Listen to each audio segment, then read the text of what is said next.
Chapter 16. It was a few minutes before Pat could make anything out in the closed-in dimness of this high-ceilinged barn-like place. Gradually he became aware of stacked and piled merchandise. Counters and showcases were littered with hammers, chisels, drills, and the odd necessities of mining business, and he canvassed the shelves for an assortment of knives. From without could be heard the hubbub and cries of the gathering crowd. They thirsted for his blood out there, and were preparing shortly to see it spilled. If Pat's mouth grew stern, his movements curt, it was all the recognition he needed for the fact.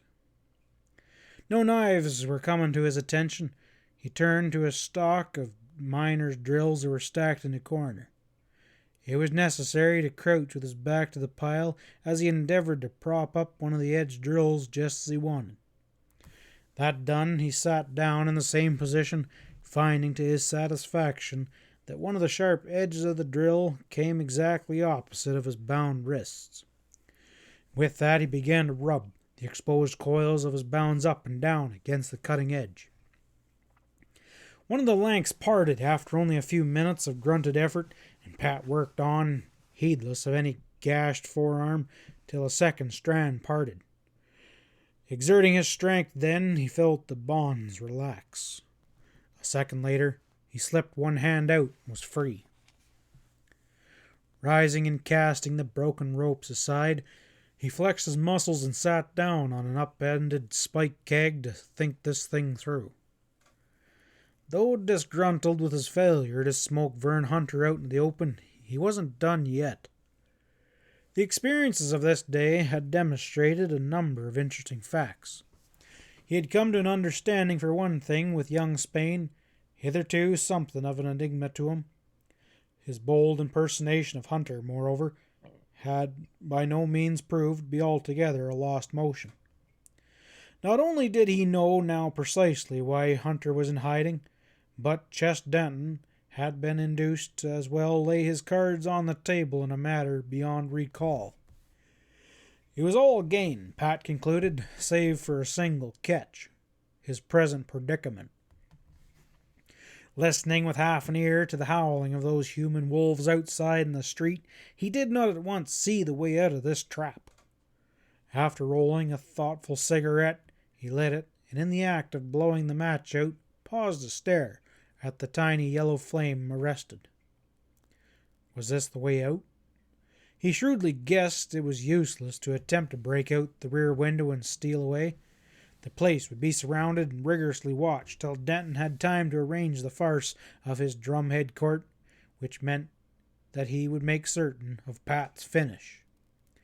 Nor were the adjacent roofs likely to afford an effective escape route. There might indeed not be sufficient time to examine into the possibilities of this dubious expedience. The more he thought of it, the surer he became the only diversion certain to cover his escape must be a totally unexpected one. Such a one, for instance, might be supplied by the sudden alarming outbreak of fire in a crowded mountain town almost wholly of wood construction. Not particularly destructive by nature, Pat experienced an immediate repulsion towards the idea which he overcame only with an effort. His scruples were lessened by the reflexes that Vern Hunter owned this building now. Moreover, enough men were certainly gathered in the street to bring such a fire under control speedily enough, once the surprise of its suddenness had served its purpose. Rising to prowl through the rear, Pat located a back room cluttered with packing materials and the like, which seemed ideally suited for his purpose. Finding a coal oil drum, he filled a bucket and sloshed enough of the stuff about the rear of the wall so that the result was bound to be spectacular. He worked fast now. The rising clamor outside warned him that there wasn't much time remaining for him to carry out his scheme into an effect. He lit a match, hesitated briefly, and then tossed it towards an oil-saturated pile of boxes. The flame caught and flicked momentarily, and then burst into a whoosh of a rocket. Backing away involuntarily, Pat watched a moment, guarding his face with his arm. He could feel the sudden, fierce heat beating through his clothes, and he turned away then and jammed the back door tightly shut to confine the fire as much as possible to one side. Hurrying to the front, he grabbed up a hickory axe handle out of a stack in a barrel and placed himself alongside the barricaded front door, waiting for whatever was to come. Should the fire be discovered too soon, his ruse must fail as a matter of course. Listening to the loud and increasing crackle in the rear, he was fearful of such an upshot. But the building was building up rapidly now. Already the cracks in the wall showed a lewd red back there, and a smoke was hazing the whole interior of the store. Pat sneezed violently and crouched low for a clear air that was close to the floor. His eyelids were smarting. 2 minutes later, a yell rang out in the street. It was taken up, and Pat gathered himself for the climax. Boots clattered sharply on the front porch, and the door was violently shaken, and after the frenzied delay, a key was rattled into the lock. Pat had foreseen this, having thoughtfully dropped the oak bar into its brackets and the inside of the door. His plan worked exactly as he expected. When the door failed to swing back in response to the key, men ran about and shouted one to another in a fine confusion. They had to get inside somehow to fight the spreading fire, prisoner or no prisoner. Pat judged that at about this time, Denton's dominance of the wildly shouting crowd had gone to the wind. A second later, he was sure of it, as a battering ram crashed against the stoutly resistant door, and on the instant a side window crashed and the wooden interior bars gave way. Another window was hurriedly attacked in the same manner. Pat watched a moment, and then crawled behind a counter. Almost immediately the breach of the first window widened, and the glass shattered noisily, and a man tumbled in. He was followed by another, and then a third, and the smoke in there by now was so thick that they staggered about, gagging. "Get that door open!" gasped a man above the sullen roar of flames, already throwing some of their heat this far. "We gotta get this smoke out!" A figure crawled to the door, threw open the crossbar, and then fell back as the doors burst open. Men piled into place in a rush, only to halt in dismay. "It's in the back! The whole room's on fire! Call the bucket crew!" someone yelled. "Keep an eye peeled for Hunter, unless he's plumb burned up in there." This was the only lone cry that raised against Pat, and it was ignored or drowned out. Cooperation was not the first characteristics of these excited men. Some ran aimlessly about, calling impractical orders for no explainable reason, and one fell over Stevens without recognition, cursing him only for getting in the way. Rising with a great presence of mind, Pat mingled with the others in the shadowy place, lighted only by the flickering gleams of baleful orange flame piercing the heavy smoke. Not for an instant, losing his wits, he looked longingly towards the gaping front door, only to reject it in favor for a window.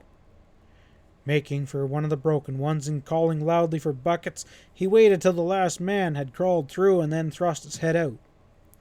A few men stood about there in the gloom, others running about towards the front. Making out of the wagon, which had been run up close, Pat tumbled out to land in the box and picked himself up without attracting particular notice. "Buckets! Where's the buckets?" he cried out, jumping up and down to hurry into the shadows near at hand. If anyone recognized him, he was not followed. As he moved into an alley along the side street, he got up a jar of bumping full into a fat man who was hurrying up. "Where's it at? What's burning?" The man puffed, not even looking at him. "Meeker's place. It caught fire in the back." Pat tossed at him. "They're saying that Hunter's burned up in there. We're going after buckets right now." He hastened on without being halted. 3 minutes later, he stepped calmly from the alley into the rear door of the stage barn and glanced wildly about. A single lantern burned dimly there, but there wasn't a soul around. all having hurried off to the fire, which could be still heard crackling merrily a half-dozen doors away. Quietly, Pat made for the loft ladder without ado, and then hurled himself up, not pausing till he found himself well into the concealing hay. Here, as he had done before, he settled down, and such was the state of his iron nerves that 10 minutes later he was dozing off after a full and trying day. He awoke from his light sleep to the soft jingle of harness straps below in the barn, and for a moment he lay there listening with strained attention. Some hours had passed, that he knew, but the cracks in the barn informed him that it was still pitch dark. And then a horse stamped and blowing, and Pat understood. Raising cat-like, he made for the ladder and softly descended. So quiet was he that Roy Spain turned in the full light of the lantern to find Pat taking his foot from the last rung. The younger man paled, turned on him to look at him with a horrified unbelief. "For God's sake, Stevens!" he exclaimed hoarsely. "You hid right here in the barn last night? You didn't run and cut for the mountains after what was happening to you?" Pat brushed the idea away coolly. "It didn't suit me to run too far. I sure hope the boys licked that fire, Spain." "Well, damned if you're not a cool one!" Roy exploded. "Well, they'd put out the fire after it whipped out half of the maker's place." He broke off. "Do you know what you're up against?" he demanded sharply. Pat's answer was a shrug. "I imagine the hunt's on for me," he allowed tightly. Spain looked like a ghost, his eyes crazy. "Then what in the hell are you doing here? Are you crazy?" "Oh, calm down, boy. I allowed for that," Pat told him levelly. "In fact, I aim to go with you today." "Then hide, damn it! Crawl into the boot!" barked Spain. "I got a driver showing up here any minute. I'll send him south and drive to Big Medicine myself." The salty horses claimed his attention for a moment, and Pat stepped into the shadows as a man entered the barn and greeted Spain gruffly. It was the driver. Roy talked to the man, leading him off presently to be gone for several minutes. He returned alone. "Okay, Stevens." He chipped off. Pat crawled to the stage boot, crawled there while the rumbling vehicles trundled out of the barn. The braces creaked as a man entered the coach, and Spain, on the driver's boot, showed no disposition to delay his start this morning. Pat sat up as the last shadowy building of Avalanche dropped from sight, and then crawled out onto the roof. Glancing around, Spain tossed him a small package. "There's your breakfast, Stevens. Sorry I couldn't manage no coffee," he grunted. Pat's thoughtful silence was scarcely an adequate measure of his gratitude as he opened the sandwiches and wolfed them down. He had gone foodless yesterday until night, and had expected to do so again today without any comment. "Nice day," he commented mildly as the lid of dawn lifted slowly in the east to reveal in shadowy reality the green density and sweeping vastness of this lonely mountain world. Roy gazed at him fixed. "I'm beginning to change my mind about you a heap, Stevens," he declared flatly.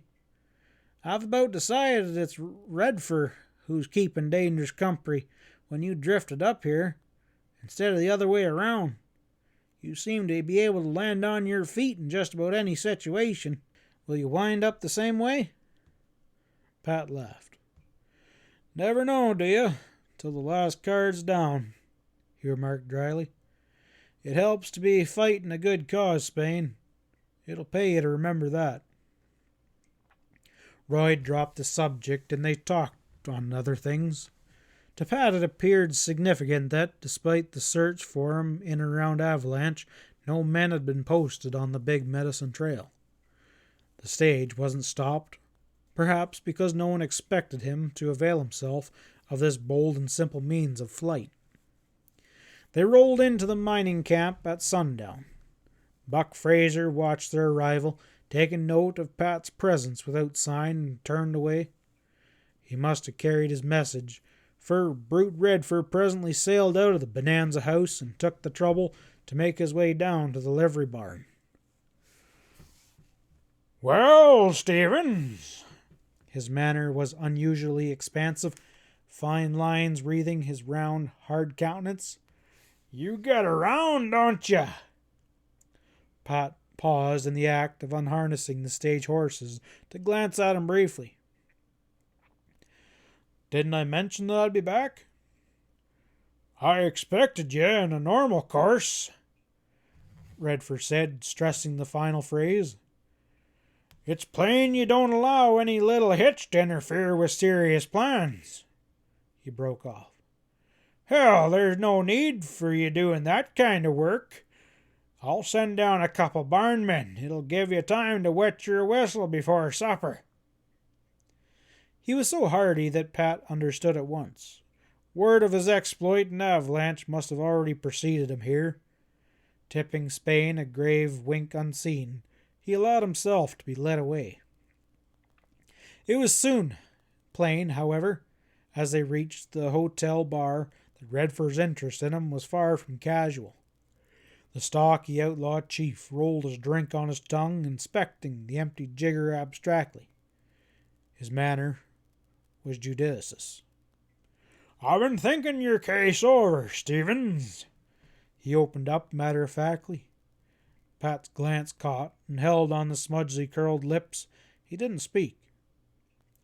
"I hope for your sake you're not one of those misguided lawmen," brought out Redford abruptly. "Cold nerve is a good thing in its way, but all it's earned for more than one badge toter there, Stevens, is a red shirt." Pat's lips parted. The veiled threat in this backhanded warning appeared to pass over his head entirely. "Well, shall we start over from scratch, Redford?" He grinned easily. Brute confronted him squarely. "Just why did you come here in the first place, Stevens?" Pat frowned. "Man, if I gotta explain to you again that I'm looking for Hunter." "Personal matter?" Pat's nodded was curt. "And that's all?" Redford caught him up squarely. Pat began to look pained. The other scanned his face briefly and looked away. "Buck," he waved Fraser forward. "Take Stevens here over to Lang's place," he directed shortly. Fraser's eyes dilated. "You mean upstairs?" He got out with a grunt. Redford nodded, and Buck's instant protest welled in his tone. "But hang it all, Brute, take 'em!" Shrugging, Buck turned away. Pat trailed him at 3 paces across the dark plaza in a crusty silence. A log building housing a store loomed up with a crude office space above. The pair were midway of the covered stairwell when boots clattered behind them on the steps below. Running on, Fraser banged on a door at the top, through which a dim light flickered. After a pause, it swung back, just as the man coming up from below joined them at the landing. It was young Spain, his manner curiously resolute, having trailed them here from the hotel. "On your way, Spain," Fraser rasped hostility. "This ain't your party." But the man who jerked open the door was the one who arrested Pat's whole attention just now. No complete stranger. He was the handsome, light-haired man who Pat had seen in conference with Spain and Ches Denton that first evening in Sundance. Vern Hunter in the flesh. The sudden certainty struck Pat with satisfaction. Hunter paid no heed to Fraser's words, nor did he bother to acknowledge Pat's presence, clamping a vigorous regard upon Spain. "Well, Spain, it's come to my ears that you're the one who's forged the letter that brought Del Follonsbees running up here. What the hell's the big idea?" If his furious tone demanded an immediate accounting, Roy was ready for him. "Don't blame that on me, Hunter. I was as surprised as you are, maybe more. he hurled back hotly. Don't you be squirming out of her, Hunter snarled. Now you got her up here, what do you intend to do about it? Chess swears he saw the letter. Nothing in that to surprise anyone, interrupted Pat quietly with a thin smile. Since Denton's your friend, why not ask him what else he knows about? He demanded significantly. He knows all about what's going on because he wrote it. End of chapter 16.